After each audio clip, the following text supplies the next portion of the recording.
ზესტაფონლები მინდია ლილუაშვილი და ლევან ჩუბინიძე ვეტერანებს შორის ძიუდოში ევროპის თასის გამარჯვებულები არიან. მინდია ჩემპიონი გახდა, ლევანმა კი მეორე საპრიზო ადგილი დაიკავა.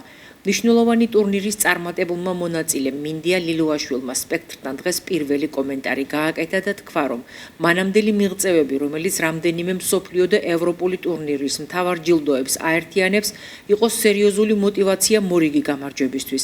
ზესტაფონელმა ვეტერანმა სპორტსმენმა ეს გამოწვევა წარმატებით აძლია. ქალაქ თბილისში ჩატარდა ევროპის თასი ვეტერანებს შორის, სადაც მონაწილეობას ვიღებდით და სადაც ჩემპიონი გავხდით, ძალიან დიდი კონკურენცია იყო, უნდა აღინიშნოს. რის შემდეგაც შემდეგი ჩემპიონატი იქნება ევროპის ჩემპიონატი საფრანგეთში და შევეცდები, რომ ანალოგიური შედეგი გავიმეორო. ჩემთან ერთად ასევე პრიზიორი გახდა ლევან ჩუბინიძე, მიულოცავ მას და ერთად წარვსდგებით ევროპის ჩემპიონატზე და წარმატებებს ვუსურვებ.